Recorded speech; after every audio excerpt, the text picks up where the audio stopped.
So we are here with the amazing filmmaker Shaun Monson of Earthlings fame, many other films. You have a new film out that documents the plight of these innocent chimps who are in a real crisis situation. Tell us about it, and then we're going to show a clip. Well, so I got an email over the holidays actually about these chimps that are at the Wildlife Waystation. Wildlife Waystation was a sanctuary for, I think, over 40 years. And they're just outside of Los Angeles, and they had many animals there, about close to 500. They closed their doors, I think, in 2019. And California Department of Fish and Wildlife came in. And so what's interesting about this is that what do you do when you have 500 animals, many of them exotic? They either came from biomedical research, they were either pets in people's homes, they had a tiger, or they had a chimp, what have you, or they came from circuses, entertainment. So they were just retired animals that would get taken to these sanctuaries. And Fish and Wildlife placed like 475 animals pretty quickly. And all that remained, which is very interesting to me, was chimps. The chimps were the most difficult to rehome. And I hadn't really thought about it. I thought, why are they so difficult to rehome? And the reason is because let's say you have a lion and you're trying to get a lion rehomed. You could get a facility put together, and the lion could technically live there. But the chimps are so smart; they'll just climb right out of any enclosure. It has to be a complete full enclosure. And, they can weigh up to 200 pounds. They have the strength of 5 or 6 men, so they're extremely strong. And their nature can be aggressive. It's a very competitive species in the wild. They're constantly seeing who's the alpha, and they're checking one another. So these are animals that shouldn't be pets in people's homes, obviously. And they were used in biomedical research. Most of them came from a lab in New York. They were transferred to the Waystation in the mid-90s, so they'd already been there for 25 some odd years. And so it's been a problem trying to find them a home, and they emailed and said, would you put together a little video? And that's how I got alerted to them and got involved. Well, you put together an extraordinary video. Let's play a clip. When a large sanctuary closes suddenly, where do the animals go?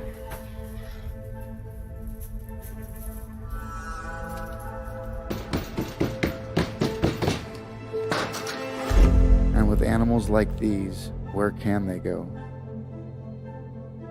Wildlife Waystation, a sanctuary located in Southern California, caring for thousands of animals for more than 40 years, unexpectedly closed its doors in 2019. This closure left hundreds of exotic and domestic animals in sudden need of new homes. The California Department of Fish and Wildlife immediately stepped in to provide much-needed supplies and security, and helped to rehome almost all of the 480 animals there. However, 42 chimpanzees remained. They had been sent to the Waystation after being used in a variety of industries, including biomedical research, film, and television, and living in human homes as privately owned pets. This adorable baby chimpanzee was rescued from biomedical research. The Wildlife Waystation took in 56 chimpanzees. As adorable as she is, she's going to grow up to be a very large chimp. Males can be up to 200 pounds. They have the strength of 5 or 6 times a human man. Oh my gosh, it's so heartbreaking. But the good news is that you started with 42, then it was 32, and now there's 26 left. So there is a link in the intro to this video where you can donate. I certainly am going to donate the second this live video is over. How much needs to be raised? Do you have sanctuaries that are available to take them in if the money is raised, Shaun? Yeah, actually, so a group called NAPSA is overseeing this. That's the North American Primate Sanctuary Alliance. And so they vet the different sanctuaries to make sure they're reputable sanctuaries. We don't want them going to a sanctuary like Tiger King type of a situation. And there's lots of places that would happily take them. And you take the animals, so they have to go through, and they've selected 4. They've narrowed it down to 4 that they feel This is their department. They feel are safe, vetted sanctuaries. And one of them came forward, and 6 of the chimps were removed just about a week and a half ago. I filmed that as well. I was able to document that.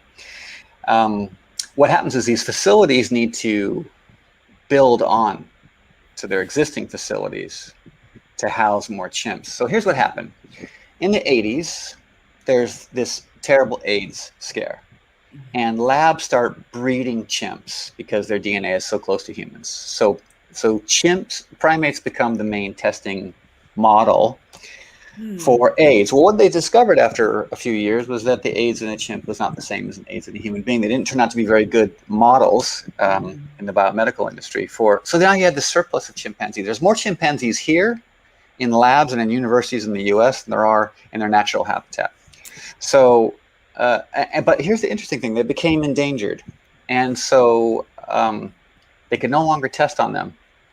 Now they test on different animals. They still test on monkeys, all different kinds of monkeys, and they can't be euthanized without a medical reason. So there's this sort of backlog of chimpanzees coming out of these facilities, and so now sanctuaries have to raise funds and create facilities to house them. And I've seen these facilities, and they are unlike any other facility I've seen. They're super strong, and their ceilings, they have to have certain foods, they have to have veterinary care.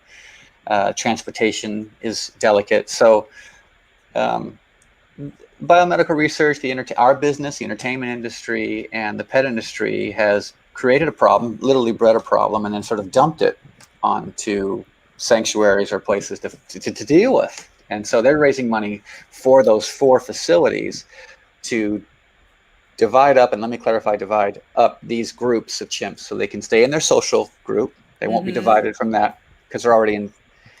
And so that's the goal. That's what's happening. And so yeah, go ahead. They're incredibly social animals, so they want to stay with their friends and the people they've bonded with, the chimpanzee people they've bonded with. And so it's really important for them to be transferred, not just divided up, but to be transferred in a sensitive way. Of course, hearing this story, I think the very, very wealthy institutions that bred these animals should give them millions of dollars immediately. Exactly. And it's moral cowardice for them not to do so. But that is the situation. So if everybody gave, there is a link in the intro to this video. Give what you can. It's tax deductible, so that's excellent. And is there any kind of idea of what it would take to move the next group of chimpanzees? And is there a deadline? Because, I've been to the Wildlife Waystation. The woman who ran it was extraordinary. I've interviewed her. They have, as you mentioned in the film, rescued many thousands, 77,000 animals. It had to close. Life happens. But is the clock ticking, Shaun? It is for them. I mean, it's remarkable, number one, that the Department of Fish and Wildlife was able to rehome so many animals so quickly. They closed around in 2019, and this was also during COVID last year. They managed to rehome so many of the animals so quickly. It's just this particular animal, the primates, are so difficult to find homes for. And the sanctuaries are already overloaded with chimpanzees that have been rescued previously. So the clock is ticking. It's this year, so they have less than 6 months. And facilities have to be constructed. Facilities have to be constructed to house them properly. So they're looking for donors and supporters to really get behind this. And what's interesting, Jane? It brings up another thought.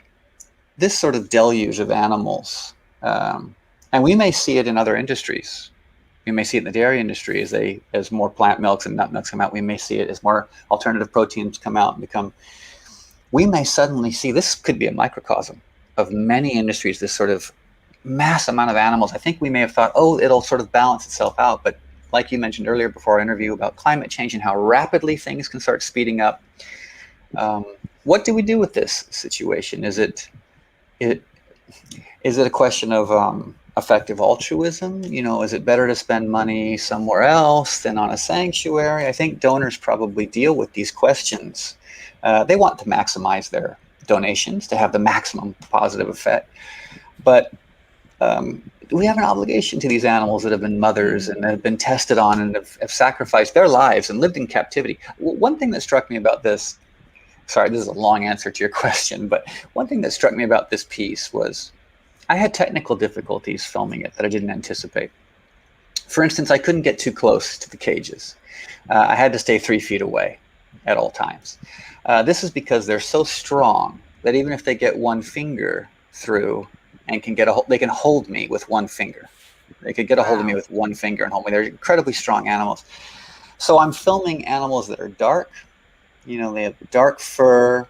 They're inside cages. I'm shooting through a sort of mesh, and the sun's not always there. So I had focus issues and challenges. But but more than that, the whole idea of captivity, enclosure, was just sort of, it just was everywhere, and I couldn't even document as well as I wanted because there was barrier distance for safety reasons and also technical challenges. So I was frustrated.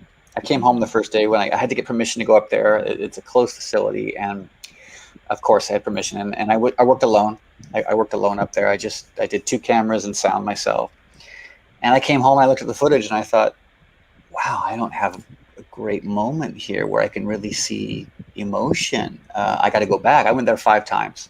Wow. And I reached out to Joaquin, he was in town, and Rooney, his partner, and I said, would you consider narrating this piece? It's short, it's a brief piece. They agreed.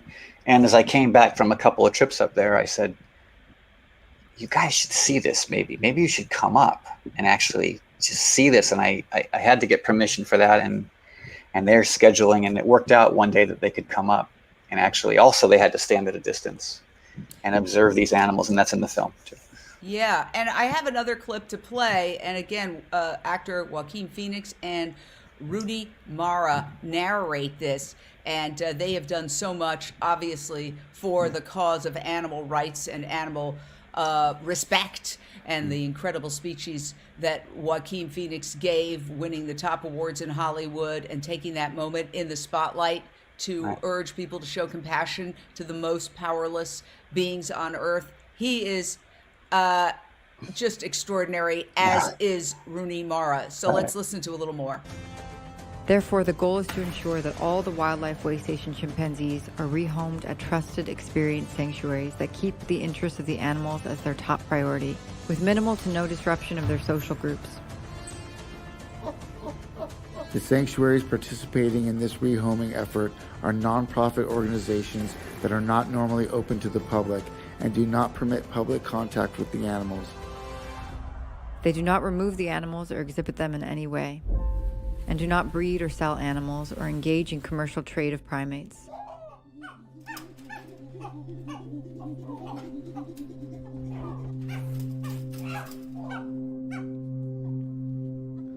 That's it. That's it, baby.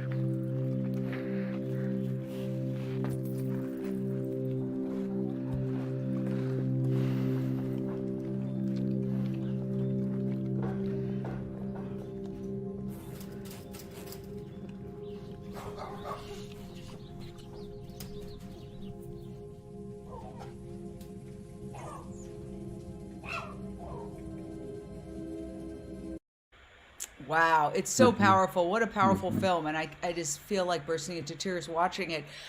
Oh my gosh. And we have the power to save these 26 chimps and make sure they don't go into some downward spiral of horrific existence, which has happened with so many animals who were once prized or taken care of, and it's sort of forgotten. We don't want that to happen. So it's in everybody's power. I certainly am going to donate the second I get off of this video, because this is so important. When you've saved one life, you've saved a world. These animals share, what is it, 98%? 90, yeah, it's really like that. It's really, and you know what's interesting too, Jane, is that the gentleman you can see, in the background there with Rooney is on hair, and he's worked with them since the 90s. He's a caretaker at the Waystation. He would bring out these juice packs. He'd bring out a juice pack, right? I kid you not. I saw it with my own eyes. He hands a juice pack. They take out the straw. They take the plastic off the straw. They put the straw in the hole, and they drink from it. Wow. And it's extraordinary. So they're just extraordinary earthlings. These animals are just incredible, and I was grateful for the opportunity to be so close.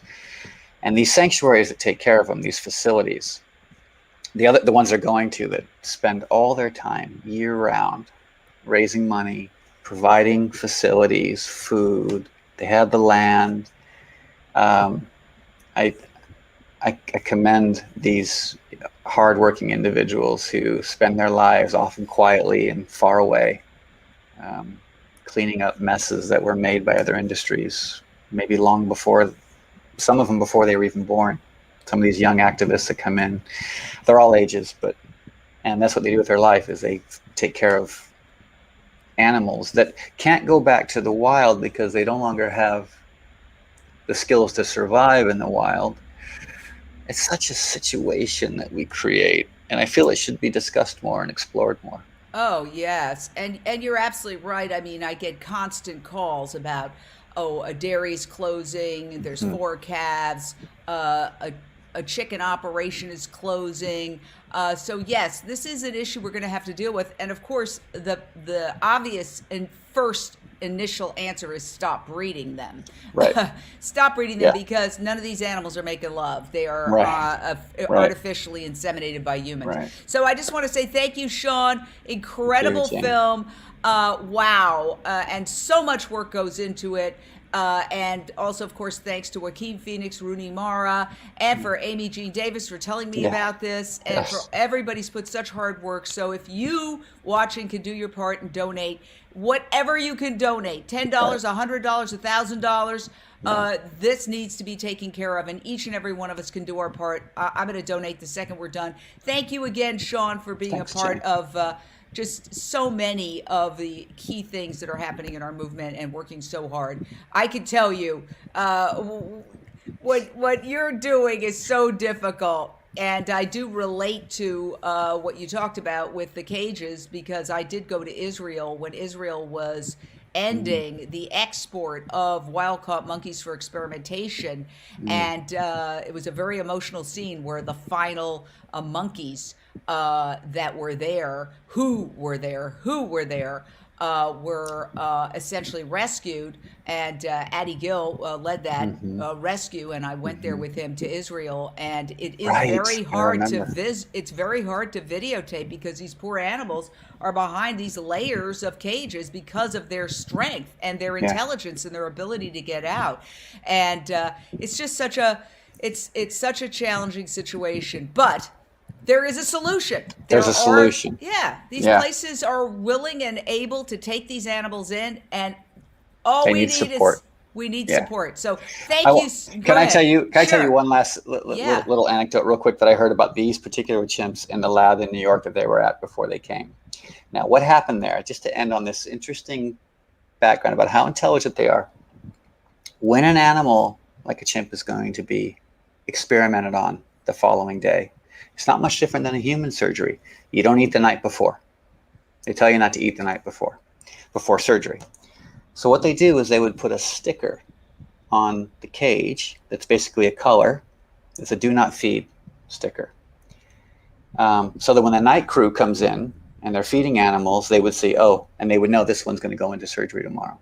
The chimps are so intelligent that they could tell by the color of a sticker that the next day that 2 things were going to happen. Number 1, they weren't going to eat tonight.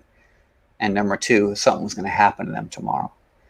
They knew this, so they would pull the stickers off and eat them or hide them. And what's interesting is when they come back from these surgeries, this is what they would tell me.